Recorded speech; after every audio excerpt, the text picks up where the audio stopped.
Mais enfin, demanda Mariette, que s'est-il passé de réel dans la cour de Rohan? Ce fut cette fois Doom qui expliqua. Vous le soupçonnez peut-être déjà, Madame Morel, l'ex-pianiste, la femme en rouge, était beaucoup moins pure que ne le croyait son naïf époux. Elle avait fait partie d'une bande internationale de trafiquants de drogue. Roch, le chef de la bande, était son amant. Il se montrait jaloux et brutal. Elle s'enfuit, se cacha et eut la bonne fortune de rencontrer le vieux fonctionnaire. Mais après son mariage, Roch retrouva sa trace et commença par lui adresser un message menaçant dans l'une des poupées qu'elle connaissait bien. Terrifiée, la femme se taira. Roch, exaspéré par la colère et le désir, avait loué une chambre en face de chez elle afin de la surveiller, et il multipliait des signaux de plus en plus impératifs. Il songeait à l'enlever, à user tout à la fois de la force et de la terreur. Mais il dut retarder son projet de plusieurs jours à cause de son voisin Arlès, dont les allures égarées devaient passablement l'inquiéter.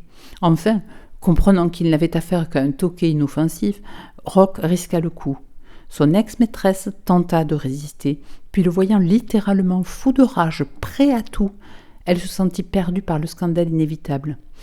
Vaincue et passive, elle suivit l'homme. Elle reprit sa place dans la bande, mais Roch demeurait irascible. Il la soupçonnait de vouloir fuir, et l'autre soir, à Épinay, pris d'alcool, il la frappa sauvagement. Elle perdit la tête, hurla et saisit un couteau. Au dehors, un homme rôdait, en proie à une ténébreuse hantise. Il entendit le cri de la femme, son imagination détraquée par l'ombre du vampire fit le reste, et ce fut ainsi qu'Arlès alla de nouveau s'accuser. « Mais comment connaissez-vous tous ces détails ?» questionna Mariette haletante. « Où est cette femme ?» Afin de dépister la police alertée par son époux, elle portait un travesti. Souvenez-vous de l'inquiétant jeune homme qui l'autre soir palabrait avec le chasseur du Bouddha vert. C'est elle qui, venant de se débarrasser de son bourreau, tentait de se procurer de l'argent pour fuir. J'avais vu sa photo chez M. Morel. Un second examen de ce portrait ne me laissa aucun doute. Hier soir, sur mes instances, une surveillance était établie au Bouddha vivant. La femme, revenue à la charge, a été cueillie, ainsi que ses complices. Elle a tout avoué. En ce qui concerne la mort de l'homme roux, elle sera aisément absoute. Elle se trouvait dans le cas de légitime défense. Mariette demeura un instant songeuse, puis reprit. Mais dans tout cela, que devient le vampire? Car enfin, il y a eu d'autres meurtres, du sang. Des meurtres, hélas, oui, mais aucun vampire. Cette fois, c'était le juge qui avait lancé la réplique, et il reprit avec une pointe d'ironie. Voyez-vous, mademoiselle, nous vivons en une époque trop imaginative. Ce délire un peu particulier qu'a éprouvé votre fiancé, des foules entières le ressentent à un degré moindre, mais avec un ensemble qui finit par présenter un vrai danger collectif. Ici, quitte à chagriner notre ami Dainvillers, je dois faire le procès d'une certaine presse.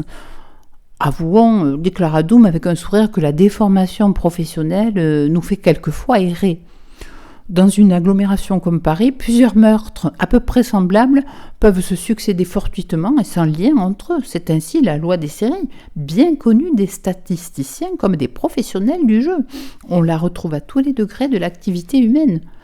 Mais si une presse d'information avide de grosses manchettes et de caractères gras s'avise de chercher un lien romanesque entre ces affaires éparses et de crier « au vampire », alors les imaginations s'échauffent.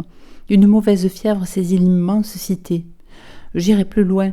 Cette publicité donnée à un criminel réel ou imaginaire détraque des cervelles, suscite des émules. Des drames qui n'étaient que latents se dénouent en crises sanglantes. Cela est vrai, appuya le docteur. Le crime peut devenir épidémique. Nous étions en plein désarroi, conta le juge. Le ministre de l'Intérieur, persuadé comme nous de l'inexistence du vampire proprement dit, tenta de faire pression sur la presse, mais trop tard. Le bobard était bien enraciné. Il fallait un vampire à la foule. Ce fut alors que le malheureux Arlès vint se dénoncer. L'inanité de ces dires frappa la police aussi bien que la faculté, mais le ministre raisonna sagement. « Aux yeux de tous, dit-il, le vampire est coffré. L'agitation va retomber d'elle-même. » « Mais c'était un crime, interrompit Mariette indignée. Faire condamner un innocent. » Le juge rit. « Permettez. Nous ne prétendions pas aller aussi loin, il s'agissait seulement de calmer cette effervescence malsaine. Et notre raisonnement était psychologiquement juste, puisque la série des crimes s'arrêta net. La psychose publique avait été jugulée. Or, savez-vous que, durant la courte évasion d'Arlès, nous avons eu à déplorer 2 meurtres du genre vampire que nous tenons encore au secret ? Mais alors ? Gémit la jeune fille. Mon fiancé doit-il demeurer le perpétuel otage de l'opinion publique ? Non, il ne s'agit que de gagner du temps. Il faut tuer moralement le vampire. Déjà, sur les 9 meurtres commis, nous tenons 3 des coupables, et il s'agit, ainsi que je vous l'ai fait comprendre, d'individus n'ayant entre eux aucun rapport. Nous sommes sur d'autres pistes. Et pourquoi ne pas publier tout cela ? Nous sommes décidés à le faire maintenant que nous possédons suffisamment de preuves, mais il y a quelques jours, nous n'étions forts que de notre seule conviction. On ne nous eût pas cru. On nous eût accusés de vouloir étouffer l'affaire. Or, il ne fallait pas que le feu mal éteint pût reprendre. Bientôt, la prodigieuse boulimie de l'actualité ayant trouvé d'autres aliments, le public ingérera tout doucement, en manière de dessert et cuillerée par cuillerée, la prosaïque vérité sur l'affaire du vampire. Croyez-moi, mademoiselle, il est des cas où le mensonge devient une institution d'intérêt public.